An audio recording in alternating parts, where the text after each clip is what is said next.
Hey guys, this is Tommy with JCCS here, or if you know my tag on Bushinabi, it's Aria. I wanted to do a deck profile on my Sekka Fabled list. I noticed that some people were pretty confused about it. I did get 11th at BCS Pasadena, and I kind of bombed out at Grand Showdown, New York, but that was a lot of the dice roll. But I'm gonna go through the deck first, and then let you guys know like a couple of the lines of the deck and what I really wanted the deck to do. So I played two Mitchell Mind Readers, two Woodland Band, I'm not gonna remember half these names, I swear. Three Cheshire Cats, three Sekka's Resolve, not even the right name by the way. Three Sekka's Resolve, three March Mad Hatter, three Fairy Slugger, three Alice's, three Chipper Skipper, I don't know why this card is legal, three Flower Princess, one Magic Fairy Lilac, two Summer Spinarias, Old Faithful Alice, two Beauty and the Beast, two Lucille Keepers, and two Deepwood Wolves. Ignore this Evo deck, we're missing a Sekka. We sold it at Grand Showdown. It's just one Michelle Evo, three Chippers, the Fairy Slugger, what should be three Sekkas, one Alice, and the moneymaker of the deck.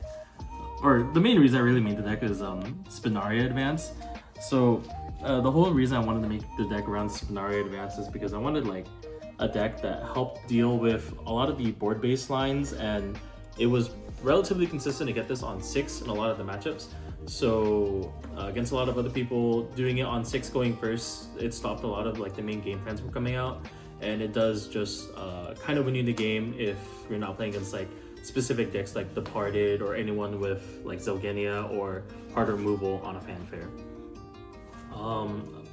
So the reason why I chose Fabled as the core engine to playing Lucille is because I needed consistent ways of getting different cost of cards into the EX area, and while Arcana seemed good enough, it was pretty inconsistent because everything was really high costed. So a lot of the low costed cards actually came in the form of the Fable package, and I thought I was really never gonna use the Fable package, but Beauty and the Beast was probably the best card I played at BCS Pasadena. This won me 3 games. It's sometimes the aura is just really strong. Actually, and specifically a lot of matchups like Academic was a big problem that people were running into. It's hard to out in some departed matchups if they don't have Kagero. And against Sekka matchups in the mirror, this card is actually like almost unkillable. But like I said, in terms of like getting cards in the EX area, Alice helps you set up, but the most important card that really put everything together were these two, Fairy Slugger and Mad Hatter. Mad Hatter is just as long as you have another Fable card, you put a Fable card from Fable Follower from your deck into the EX area.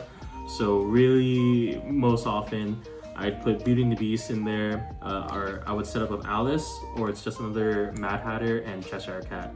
It was a really flexible piece that allowed me to play the deck in multitude of different ways, depending on the situation that I needed it from.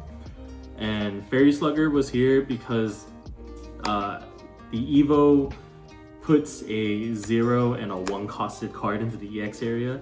Even though Fairy Princess also puts a fairy in there, sometimes you just bring it out, but it was really important to get the 0 in there. And Fairy Slugger, like I said, she does put 2 into EX area. Sometimes the heal matters. And to recap, Lucille has to banish 5 different costed cards to bring out the advance. So more often than not, the 5 cards are banished were usually something in lines like this. 0, 1, 2, yeah, 0, 1, and then like just any 2 costed Fable Follower, I guess. Let's just put Fairy Princess in there. And so Lucille also gives you 2 tokens. So you can either choose to put Mystic and Ancient into one EX, one in the field. So normally it's Lucille puts out Mystic in the EX, summons the Ancient, and then you just banish these 5.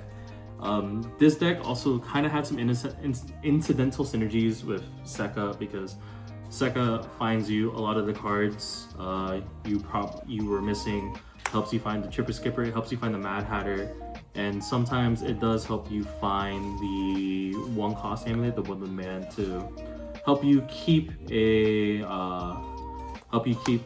Fable on board, as well as just like another card to activate Mad Hatter. And the other thing that Sekka did was it was actually just primarily a removal spell.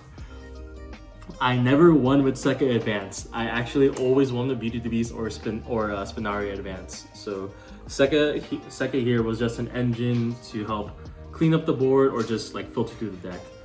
And so that's honestly a lot of like how the deck really just works. It was really like with games where I won my dice rolls, or even games where I went Sekka second and I had Tripper Skipper and Alice in hand. It was really just like setting up the board to finding out at what times was it proper to go into Beauty and the Beast, or what times was proper to go into Lucille. That's really it. Like any other cards that are really small is like Michelle Evo finds you Deepwood Wolf or Lucille, depending on what you're missing, and Deepwood Wolf does help give another costed card into the EX area. Where did I put it? Because he puts him and another follower in. A lot of his uses were, and this is where Jonathan can hate me for this, I used him to put Alice back in the EX area so I could bounce her back up to draw a card and put another card into EX area, put my opponent's card into the EX area to control their board. And that was the best use of Deepwood Wolf other than getting 2 cards in the EX area. Otherwise, this was a deck that I made the week before BCS Pasadena. I had actually no clue how well it would work, but it worked out way better than I thought. But unfortunately, incidentally, I think this was the only time this deck had a good spot to play in. A lot of the feature sets that we're gonna see, this Fable package is a little bit too slow, and even some of the newer stuff doesn't really quite work. Festive and 14 for all different decks are a little bit too strong. Thief, Sword, and just everything that comes out makes this game plan of trying to bring out Lucille to win the game really, really hard. And you have to commit like a lot of resources into it, and you're probably just gonna lose out more often than not. I'll still want to try to make it, but I don't know how it's gonna work. But otherwise, yeah, this is the Fable Sekka list. I was really happy with this deck. It worked way better than it should have. But I mean, that's it. If you guys want, we'll post a deck list in the description below if you want to see it and try it out for yourselves. Otherwise, I think it's still just a fun deck. But yeah, that's it. Thanks, guys.